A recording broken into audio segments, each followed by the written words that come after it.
Good afternoon. This is the day that the Lord has made. We have come to rejoice and be glad in it. My brothers and sisters, I hope that today the joy of the Lord is your strength.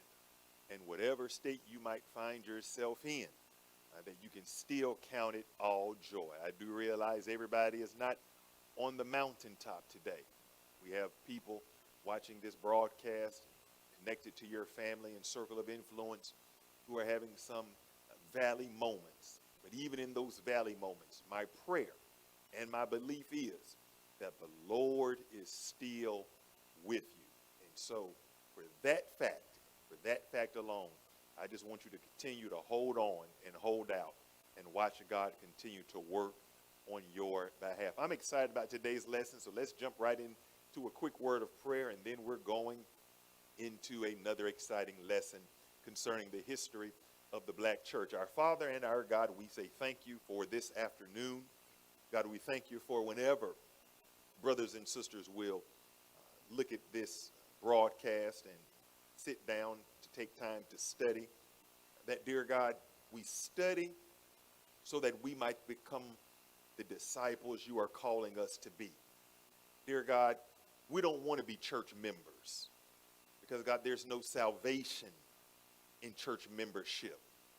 Dear God, there's really no transformation in being a member of a church. The transformation is being a disciple of Jesus Christ. And God, that's what we want to be. That's why we teach. That's why we preach. That's why we study. That's why we serve. Because we want to be a disciple of Jesus Christ. So continue to open our eyes, open our minds, open our hearts, that, God, we might be able to learn more of you and learn more of what you are asking us, calling us, commanding us to do. And then, dear God, by the power of the Holy Spirit, we will be able to do just that. It's in the name of Jesus we pray, and the people of God said amen.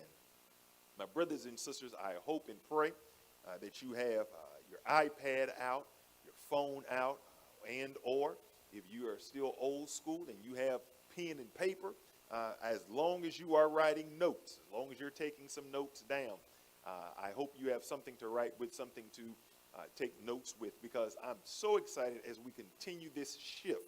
I really shouldn't say a shift, this series of lessons as we make another turn into understanding, appreciating the history of the black church and the significance of the black church.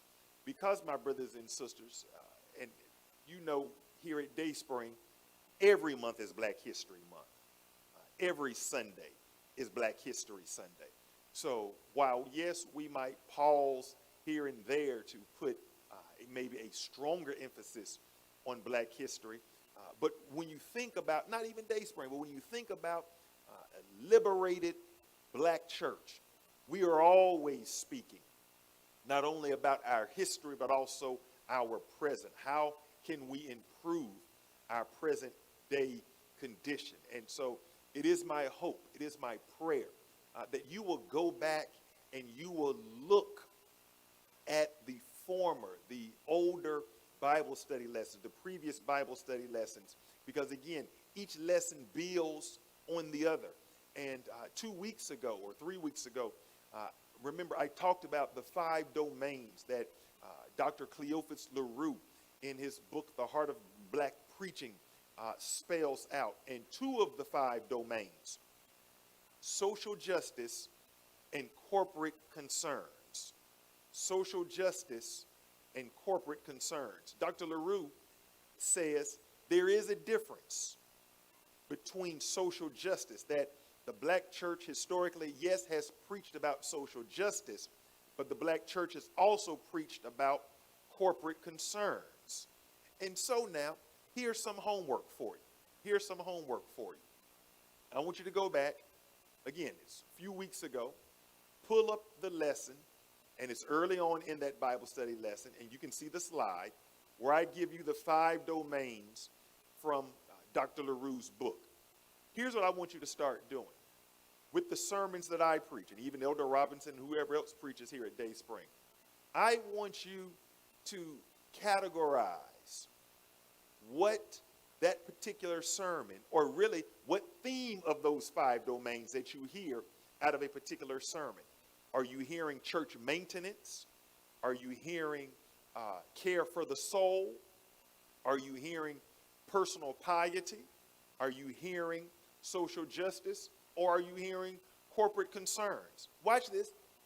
Could you also possibly hear all 5 in one sermon? Could you hear maybe 3 in one particular sermon?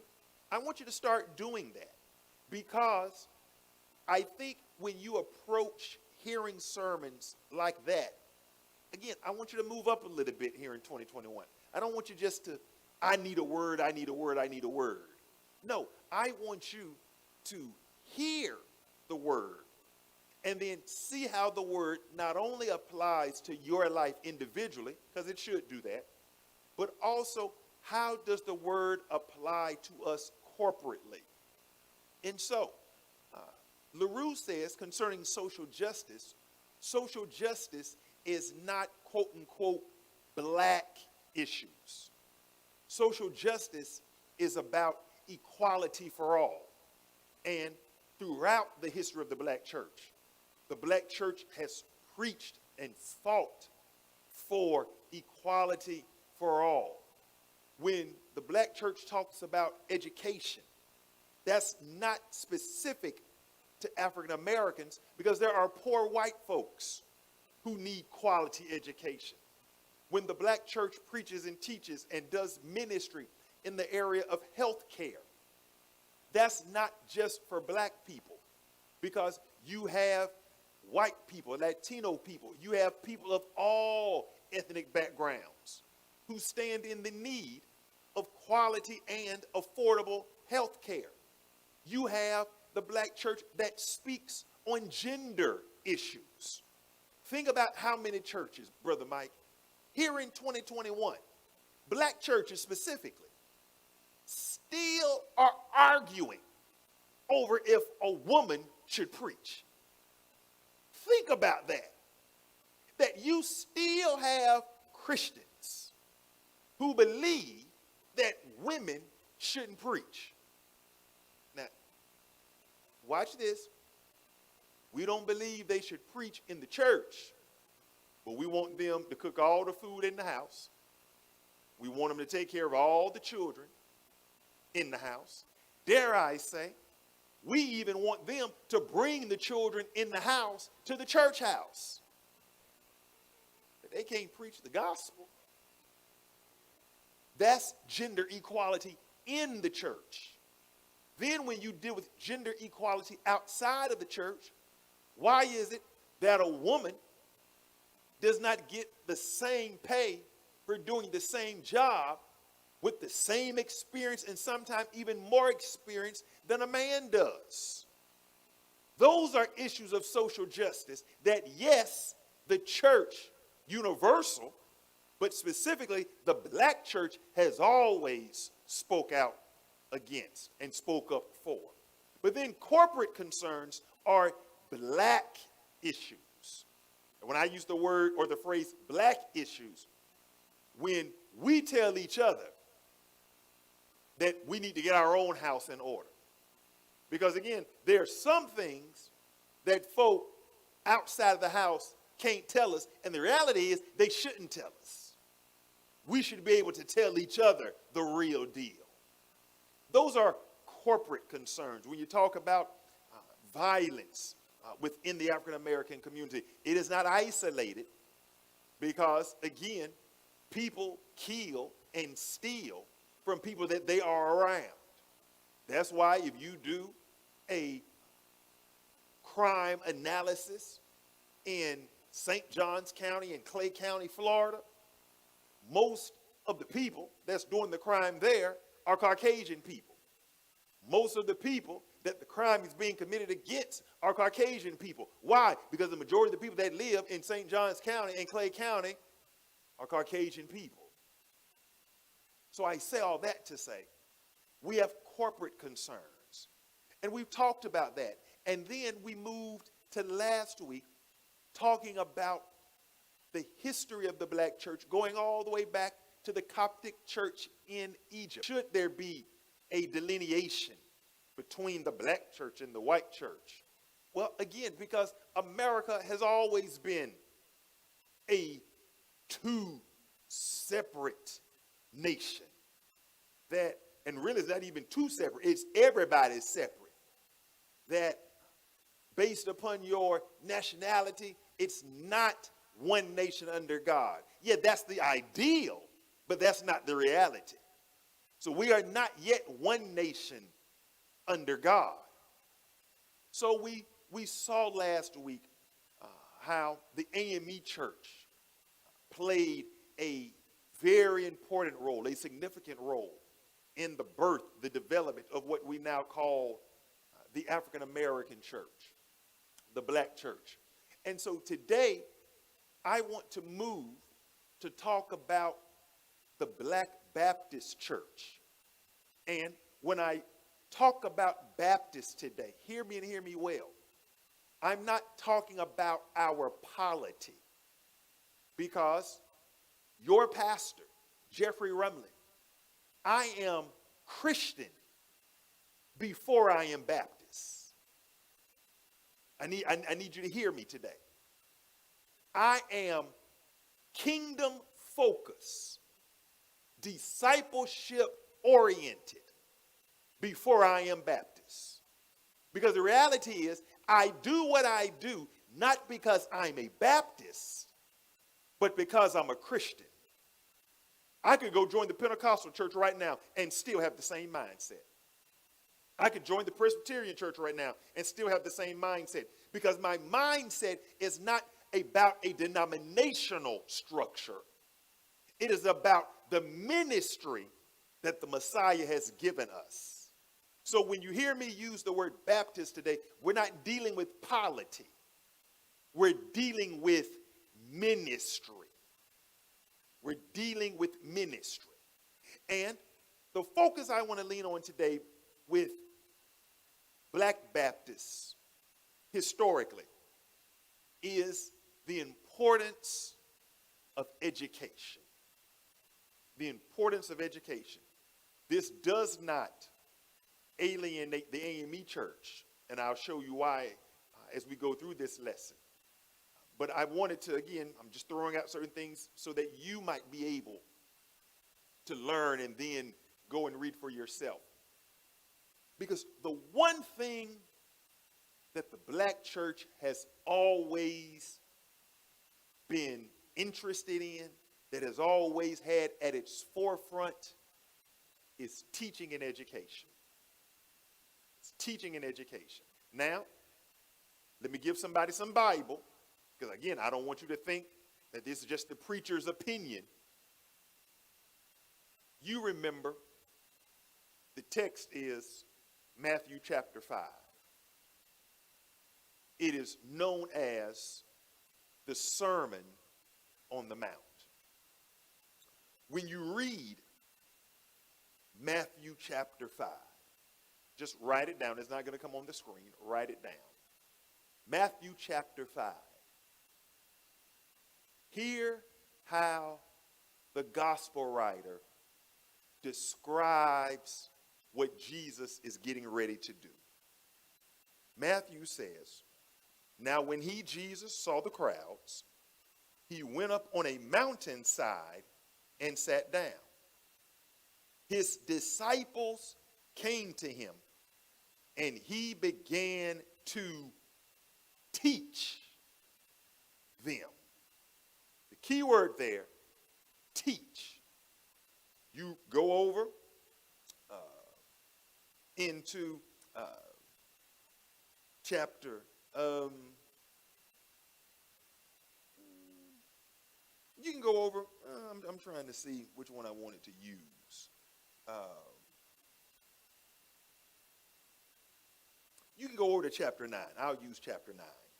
Matthew chapter 9, verse 35. Matthew says this: Jesus went through all the towns and villages, here it is, teaching in their synagogues. He also was preaching the good news of the kingdom. Homework for you. As you see, I was trying to see which one, another verse I wanted to go to. I want you to pick one of the three synoptic gospels. Matter of fact, I'll let you work smarter, not harder. Google this phrase, and Jesus taught them. See how many times in the Gospels you see the phrase, and Jesus taught them. You say, well, Pastor Roman, why is that so important? Why are you laying that as the foundation? I'm laying that as the foundation because if we are going to be the church of Jesus Christ, if we're going to be the disciples of Jesus, we have to look and see, what did Jesus spend a lot of time doing?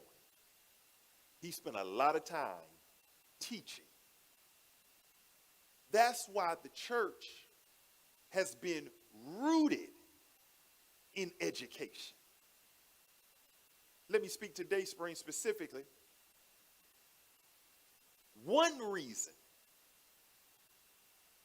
the Lord has given us the opportunity, and we are working it with great emphasis and energy, our early child care center, our Dayspring Christian Academy, is because if we're going to make a difference in future generations, we have to educate them.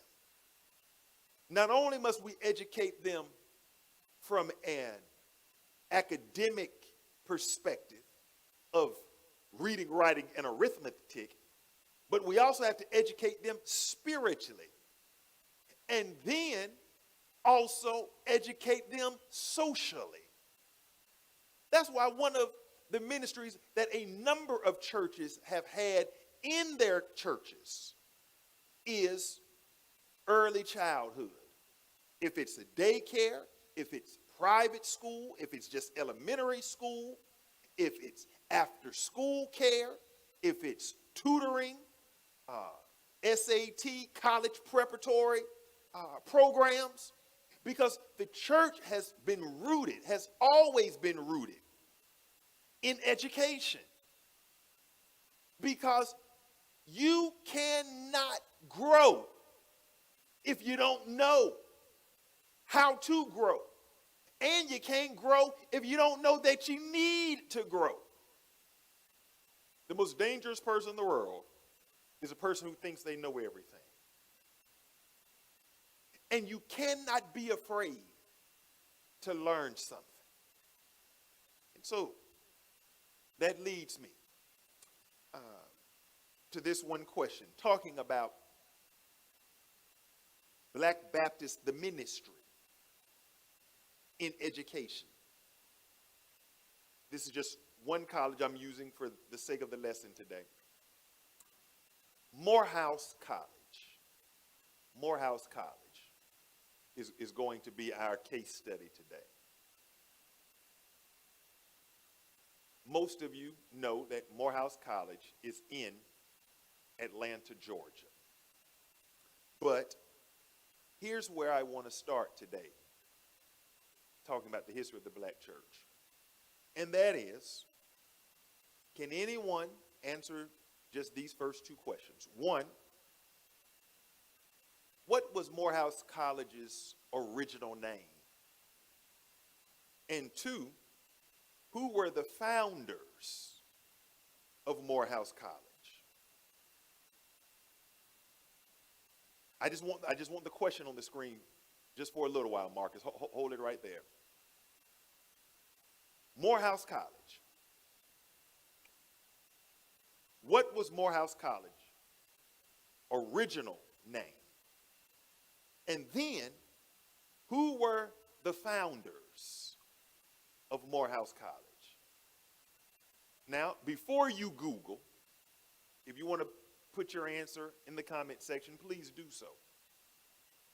Now, if you did not know that Morehouse College was named something else before Morehouse College, praise God for that.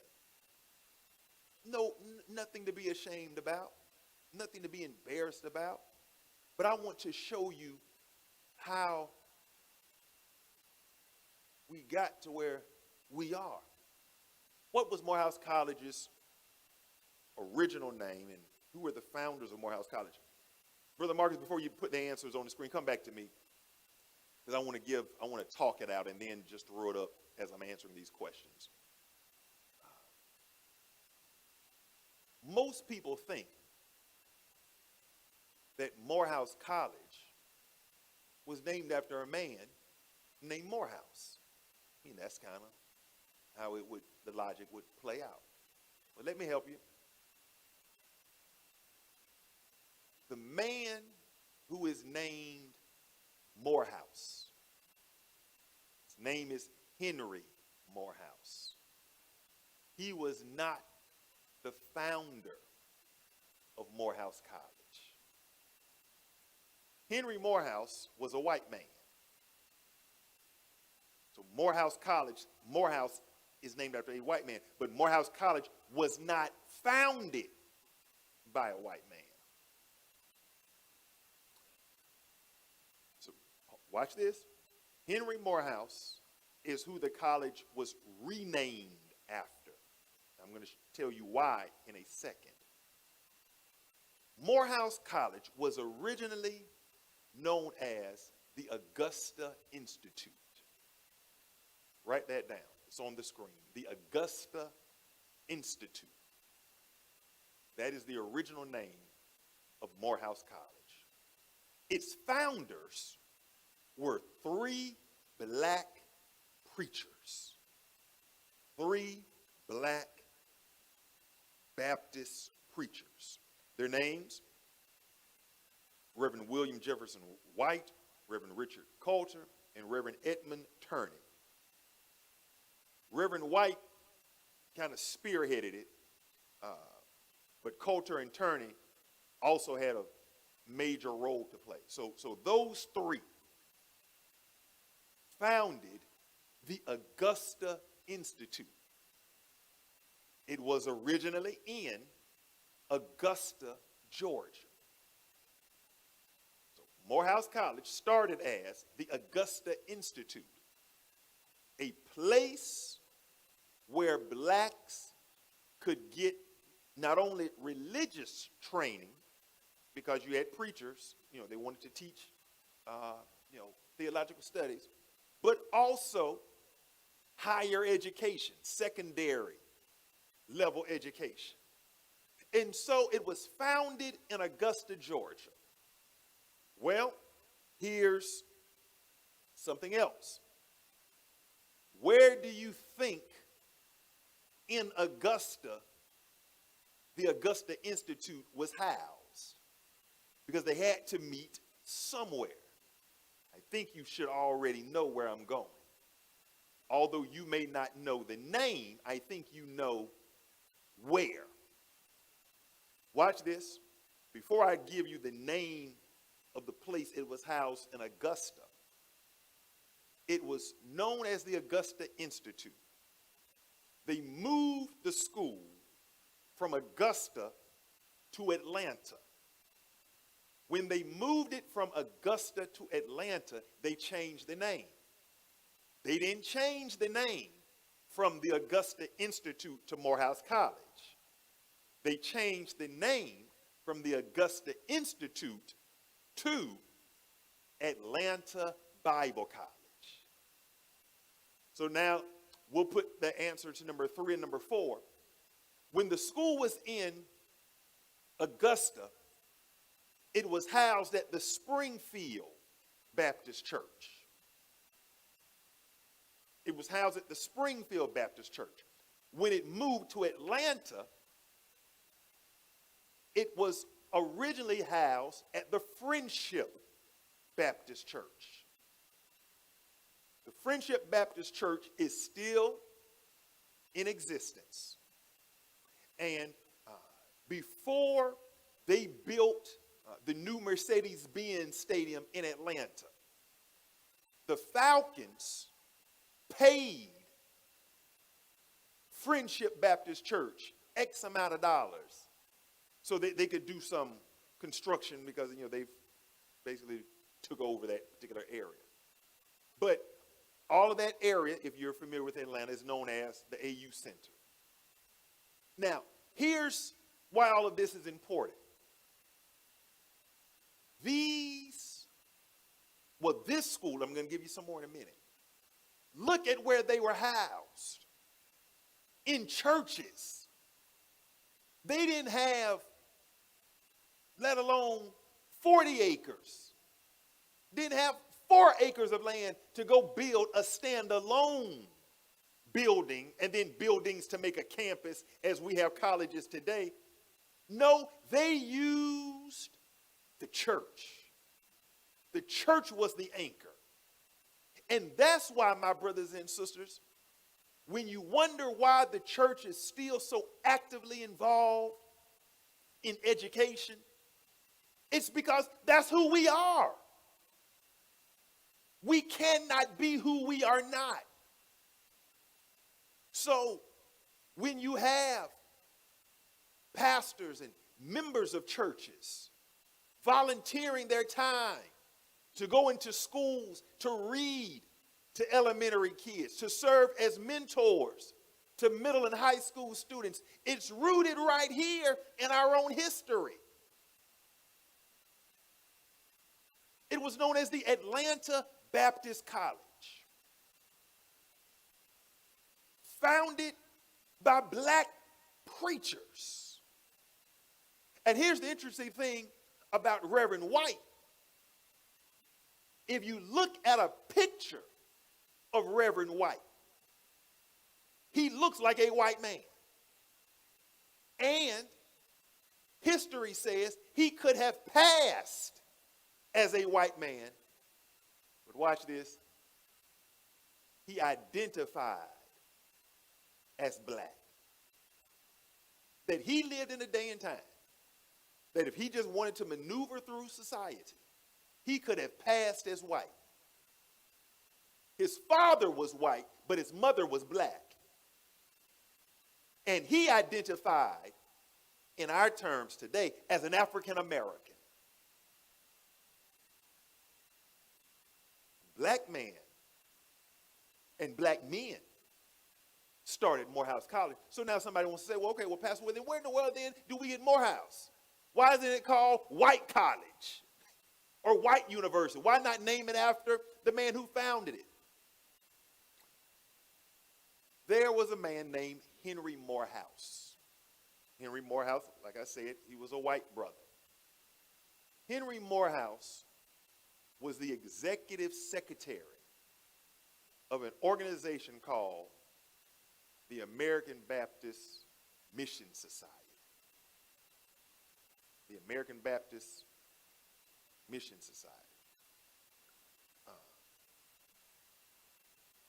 You had Northern Baptists and Southern Baptists. White organizations. They split over the issue of slavery. Now, I'm not saying all the Northern Baptists was saved, sanctified, and filled with the Holy Ghost. But what I am saying is you had more in the North who was anti-slavery than you had in the South. So as an organization, the Northern Baptist says, no, we denounce slavery. Again, keep it in context. But we denounce slavery. We're going to help the abolitionist movement. You've heard me say often, everybody that's your color is not your kind, and everybody that's your kind is not your color. That the Lord can use anybody. So as pro-black as you want to be, understand, yes, there are good, saved, liberated, compassionate white people out here in the world. So don't be so pro-black where you don't think that there aren't any quote unquote good white people. There's good in all of us, and there's bad in all of us. The American Baptist Home Mission Society was instrumental, a white organization. They were instrumental in helping to either establish and or give major assistance to a number of what we now call historically black colleges and universities. And so what happens is that they take the name Henry Morehouse and they name the Atlanta Baptist College in honor and memory of him. That is how we get what we now know as Morehouse College. But the reason I say that is because you have always had a blending together, not just of races, but of mindset, when the mindset is kingdom focus. Because when the mindset is kingdom focus, I put kingdom over color. And I do what I do, not because somebody looks like me or they don't look like me. I do what I do because of who Jesus Christ is in my life. And so you had a number of colleges and universities to be birthed through the American Baptist Home Mission Society. Here are some of them. You should know these schools. They're on the screen. The Richmond Theological Institute, which was later known as, or seminary, which was later known as Virginia Union. Shaw University in Raleigh, North Carolina. Benedict College in Columbia, South Carolina. Bishop College in Dallas, Texas. I had to throw this one in for my mom. Arkansas Baptist College in Little Rock, Arkansas. These schools were founded and or heavily supported by those a part of the Baptist church. And the last one on the screen is the Florida Institute. And somebody will say, well, Pastor Rumlin, where's the Florida Institute? Look at the first city. The Florida Institute started in Live Oak, Florida.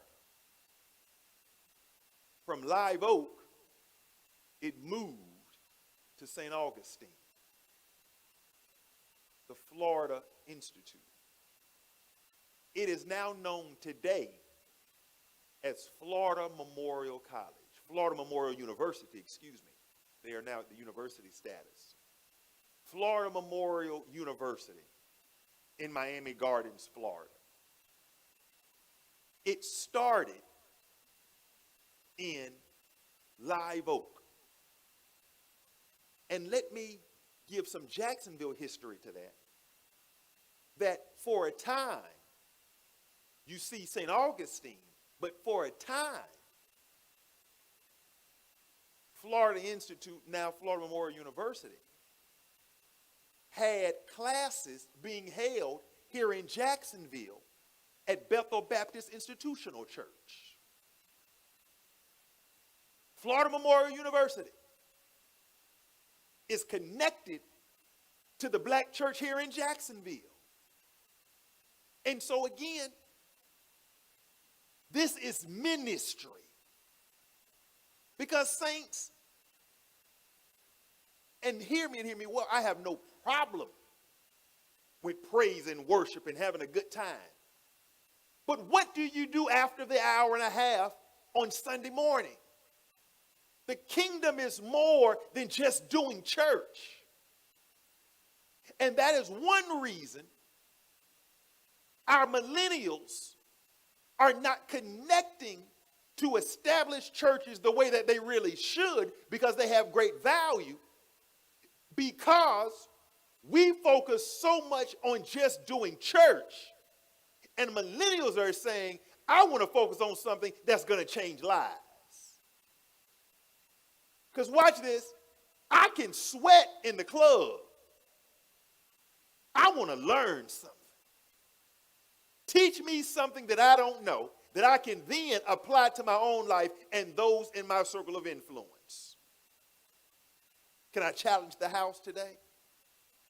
If you are a grandparent and your grandchildren are not actively engaged in any church ministry, why don't you ask them, why don't you go to church? You were raised in church. I brought you to church. Not why don't you go to Dayspring? But why don't you go to any church? Because, see, we're so quick to tell them that they need to come. But we never ask them, why don't you come? I say that to say, maybe if the church would keep ministry at the forefront versus programs. Again, one thing COVID has shown us is that we can do church without having Women's Day programs and Men's Day programs. One thing COVID has shown us is what's important. One of my biggest joys of 2020 doing ministry here at Dayspring was the partnership that we had with Pastor Ardell Jones and the All People Church when maybe 3-4 times last year we were able to feed our community with free produce. We were out here, people from all walks of life, all colors, came and were thankful to receive some free food. I was happy when I saw the brothers of the church get together, using their own pickup trucks, using their own trailers, going over to All People and working together. Brothers who have food in their own refrigerator, got money in their pocket to go buy any takeout meal that they want, to say, hey, I can sacrifice some of my time to go help somebody else. Because that's ministry. And now, hundreds of years later, think about all of the people that have graduated from Florida Memorial University, Shaw University, Virginia Union, Benedict College, and countless others. Bishop College closed down many years ago. But some of the greatest preachers in American history, especially in the 20th century, came from Bishop College. There was a preacher by the name of Manuel Scott Sr., pastored in Dallas, Texas, and then went to pastor in Los Angeles, California. Graduate of Bishop College.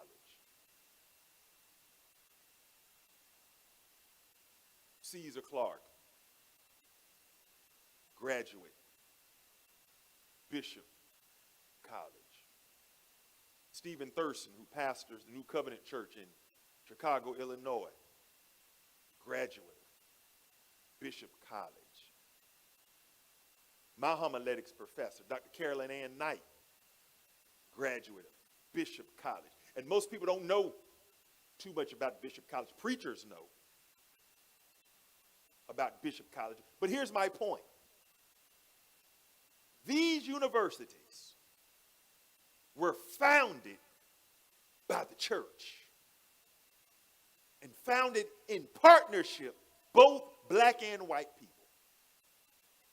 Let me say a word concerning the AME church, because you have a number of churches that the AMEs are responsible for. Payne College, Wilberforce University, a host of others.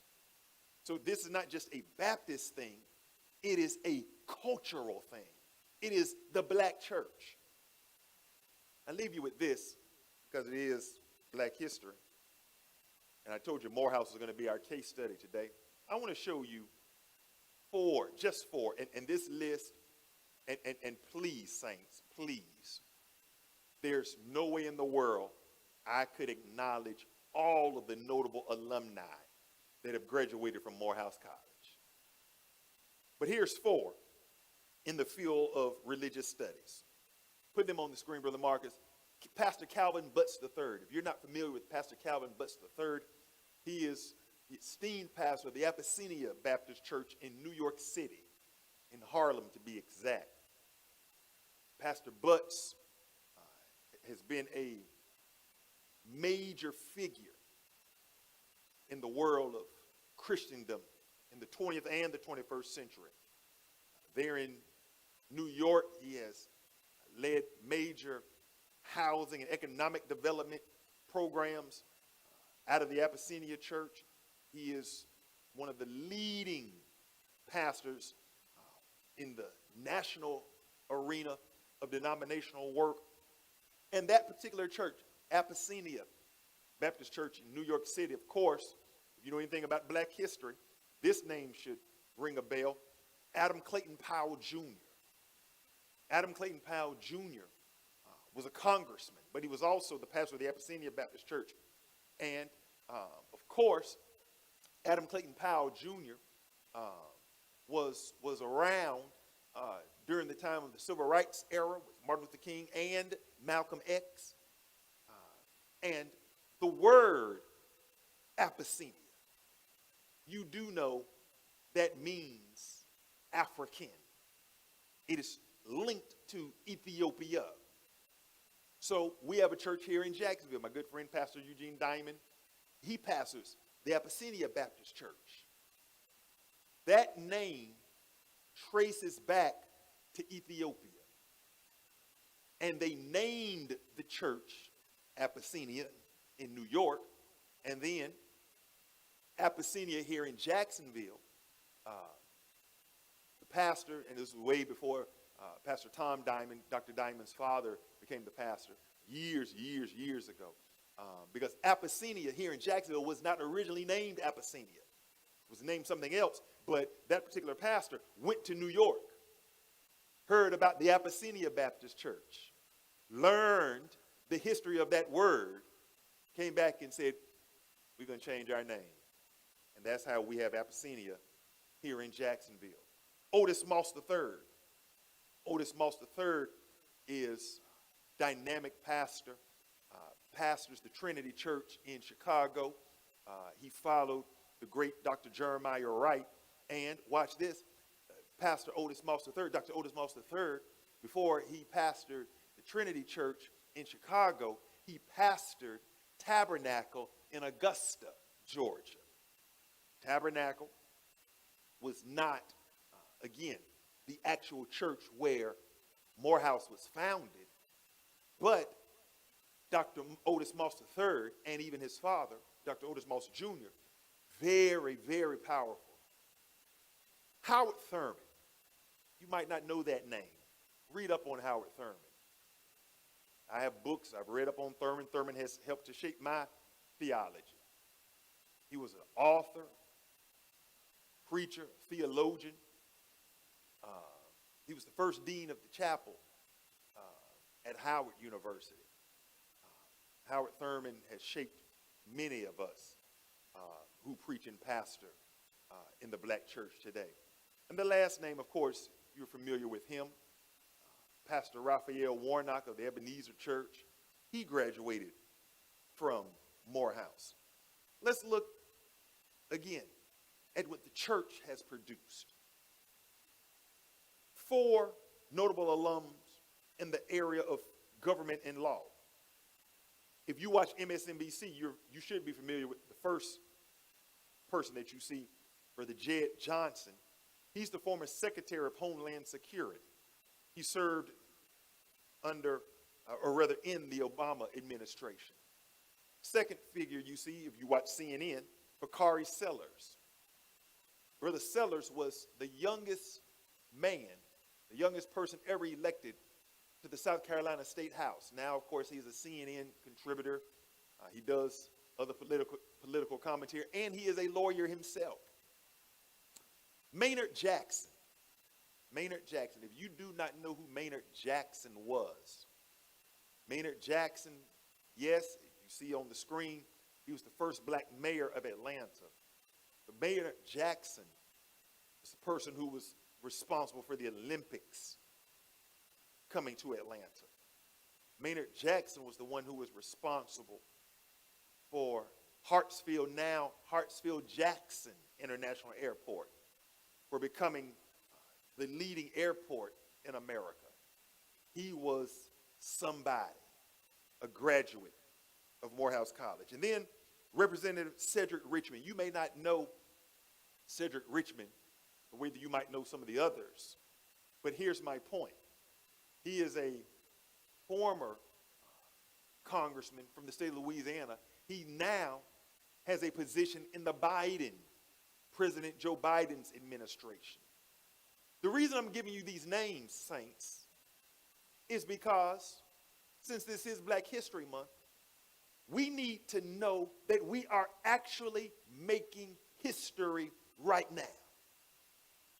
One problem, and hear me, I don't have a problem going back.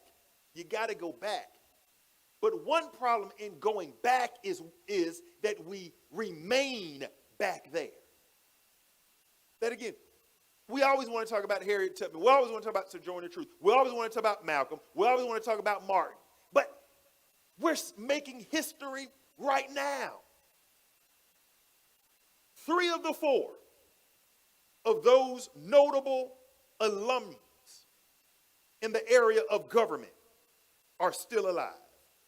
3 of the 4 of those religious leaders are still alive today. We are Black history. That's why the Black church must continue to do progressive ministry. We can't just be focused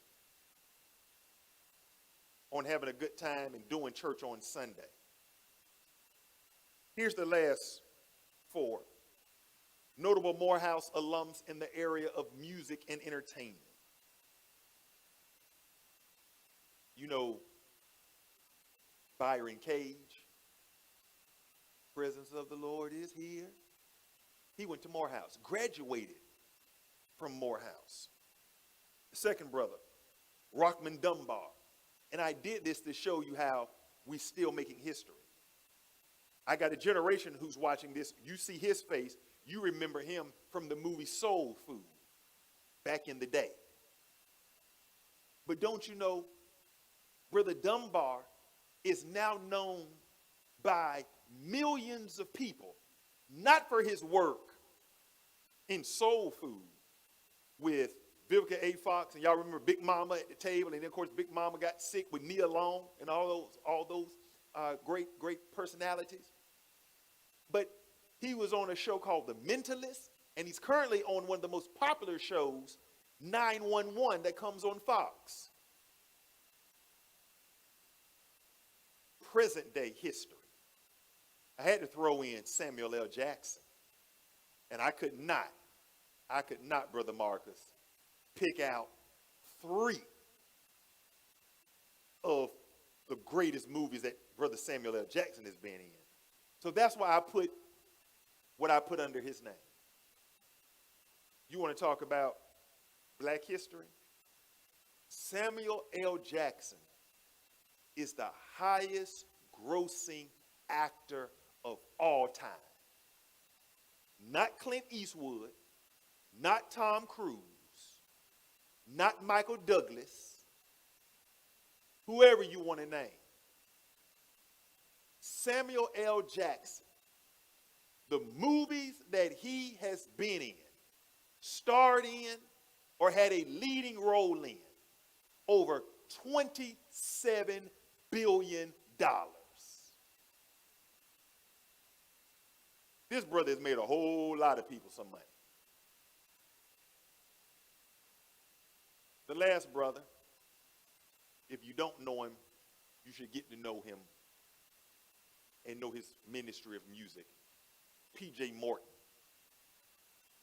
Look at that picture closely. Doesn't he look like somebody? He's the son of Bishop Paul Morton of the Full Gospel Fellowship. P.J. Morton is one of this generation's leading writers and producers of music. I've given you these names, again, for multiple reasons. One, so you can go look them up yourself. Two, doesn't it look good to see some young brothers and even some older brothers who once were younger brothers still doing positive things? You got to know who you are. But look at where they got some of their foundation from. Samuel L. Jackson, I'm assuming probably lives out in California somewhere, Hollywood, New York, lives, probably got multiple houses. But he was shaped in his formative years at a place that was started by the church. Senators, advisors to the president, singers, actors, they were shaped because of the ministry of the church. I wonder one day, as I see these little children playing here at Dayspring, 20 years from now, wherever they might go, could they or their parents say, Dayspring played a role in their success? That's the history of the black church. Not just being an organism for ourselves, but doing ministry that will bless others. I hope and pray you learned something today. I hope and pray that I said something that will make you now go read for yourself. The only thing I try to do today is just to quote unquote whet your appetite. The good thing about this is that it is recorded. So if you missed, if you say, man, Pastor Ellen, you went too fast, thank God for on demand. Go back. Listen to this again. Pull up the slides. Hit pause. Write down the answers. That's one of the beauties of doing Bible study like this. Because when you're in person, you can't stop and all of that. But now you can go back and read and reread and look all over again. Again, I hope you learned something. As you see, I was excited to teach today. I hope you are excited to learn. Join me this Sunday if the Lord allows us. I'm going to preach out of John chapter 4. The woman at the well. Working on a series entitled Curious Questions. Curious Questions. There are some questions that people raise, some to Jesus, some about Jesus. And we're going to see how Jesus can take our curiosity and construct us into maturing Christians. Until then, may the Lord bless you. and may the Lord keep you, is my prayer.